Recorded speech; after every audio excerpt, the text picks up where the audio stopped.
স্বাগত এ সপ্তাহের অর্থনীতিতে। এবারের বিষয়, অর্থনীতিতে কি মন্দা ঘনিয়ে আসছে?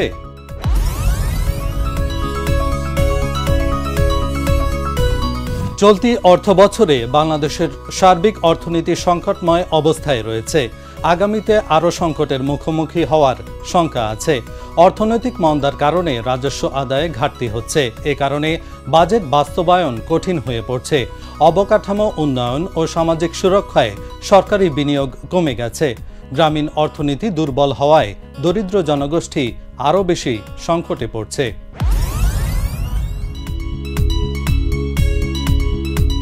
চলতি ২০২৫-২৬ অর্থবছর বাংলাদেশের মোট দেশজ উৎপাদনের প্রবৃদ্ধি ৪.৮% হতে পারে বলে পূর্বাভাস দিয়েছে বিশ্বব্যাংক। সম্প্রতি বিশ্বব্যাংক বাংলাদেশ ডেভেলপমেন্ট আপডেট অক্টোবর সংস্করণ প্রকাশ করেছে। প্রতিবেদনে জিডিপি প্রবৃদ্ধির এই পূর্বাভাস দেওয়া হয়। অর্থনীতিতে বেশ কয়েকটি চ্যালেঞ্জ আছে বলে মনে করে বিশ্বব্যাংক।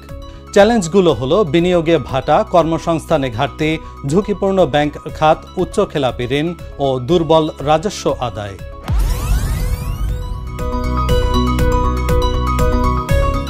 স্থানীয় এবং বিদেশি বিনিয়োগ উভয় ক্ষেত্রেই বাংলাদেশ পিছিয়ে আছে।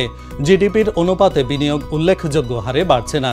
দেশের ব্যবসায়ীরা বলছেন সরকার বদল হয়েছে, অনেক আমাবাদ আছে, কিন্তু বিনিয়োগের ক্ষেত্রে বাধা আগের মতোই রয়েছে। অবস্থার তেমন উন্নতি হয়নি। ইন্টারন্যাশনাল ফাইন্যান্স কর্পোরেশনের এক প্রতিবেদনে বলা হয়েছে, এ দেশে ব্যবসা পরিবেশ তথা বিনিয়োগের ক্ষেত্রে এখনও 5টি বড় বাধা রয়েছে। এগুলো হলো বিদ্যুতের সমস্যা, অর্থায়নের সীমিত সুযোগ, দুর্নীতি, অনানুষ্ঠানিক খাতের আধিক্য ও উচ্চ কর হার।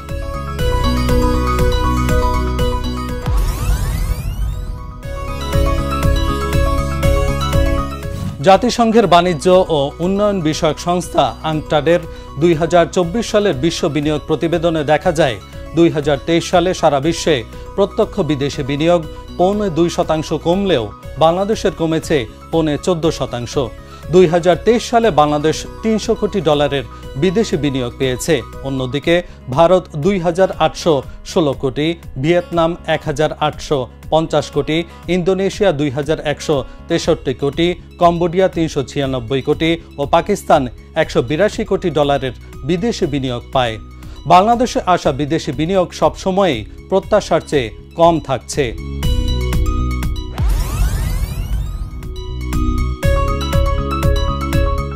দেশের পুঁজিবাজার কোনোভাবেই বিনিয়োগকারীদের আস্থার জায়গা হয়ে উঠতে পারছে না। এর মধ্যে দেখা যাচ্ছে বাজারে প্রাতিষ্ঠানিক বিনিয়োগকারীরাও তাদের বিনিয়োগ তুলে নিচ্ছে। গেল সেপ্টেম্বরে প্রাতিষ্ঠানিক বিনিয়োগকারীরা উল্লেখযোগ্য পরিমাণ শেয়ার বিক্রি করেছেন। সার্বিক হিসেবে দেশের শেয়ার বাজারে বড় এ বিনিয়োগকারী গোষ্ঠীর মোট শেয়ার আগস্টের তুলনায় সেপ্টেম্বর শেষে 2.5% কমেছে। বাজার মূলধনের বিবেচনায় তাদের অংশ কমেছে 5.5%-এর বেশি। বিদেশিদের কেনাবেচার পরিমাণ কম থাকলেও তাদের ক্ষেত্রেও প্রায় একই চিত্র মিলেছে।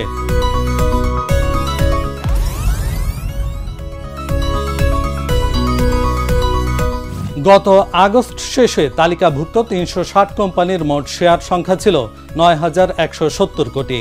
এর মধ্যে 358 কোম্পানিতে প্রাতিষ্ঠানিক বিনিয়োগকারীদের শেয়ার ছিল, যার পরিমাণ 2,010 কোটি 8 লাখ। বাজারে প্রাতিষ্ঠানিক শেয়ার ছিল মোটের 21.92%। এক মাসের ব্যবধানে গত সেপ্টেম্বর শেষে প্রাতিষ্ঠানিক বিনিয়োগকারীদের শেয়ার সংখ্যা 35 কোটি 30 লাখ কমে 1,974 কোটি 78 লাখে নেমেছে। বাজার মূলধনেও প্রাতিষ্ঠানিক বিনিয়োগকারীদের অংশ কমেছে। ক্রমাগত দরপতনে আগস্টের তুলনায় সেপ্টেম্বরে তালিকাভুক্ত কোম্পানিগুলোর সব শেয়ারের মূল্য 11,976 কোটি টাকা কমে 3,49,171 কোটি টাকায় নেমেছে। কমার হার 3.32%।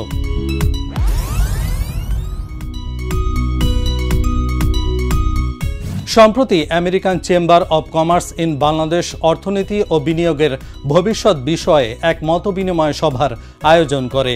সেখানে বলা হয়, অধিক বিনিয়োগ আকৃষ্ট করতে হলে জ্বালানি নিরাপত্তা নিশ্চিত করা, দুর্নীতি দমন এবং দীর্ঘমেয়াদী নীতির ধারাবাহিকতা বজায় রাখা জরুরি।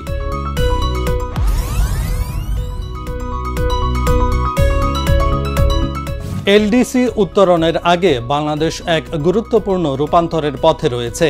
গত অর্থ বছরে দেশের জিডিপি প্রবৃদ্ধি প্রায় 4% নেমে এসেছে।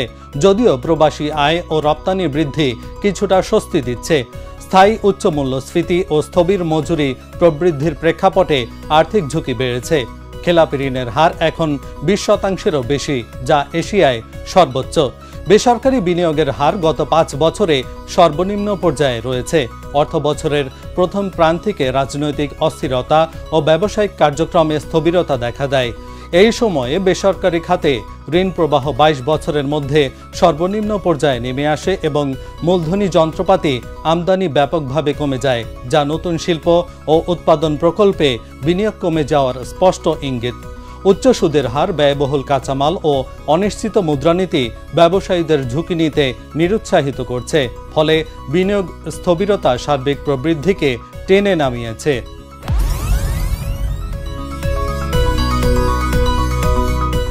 বিশ্বব্যাংক বলছে 2026 অর্থ বছরে প্রবৃদ্ধি কিছুটা ঘুরে দাঁড়ানোর সম্ভাবনা রয়েছে, যা প্রায় 4.8% হতে পারে। মূল্যস্ফীতি কিছুটা কমবে এবং ভোগ ব্যয় বাড়লে চাহিদা পুনরুদ্ধার হবে বলে আশা করা হচ্ছে। তবে রাজনৈতিক অনিশ্চয়তা, ব্যাংক খাতের দুর্বলতা, সংস্কার বিলম্ব ও জ্বালানি সরবরাহের ঘাটতি আগামী বছরেও বিনিয়োগ পুনরুদ্ধারের পথে বড় বাধা হিসেবে থেকে যাবে।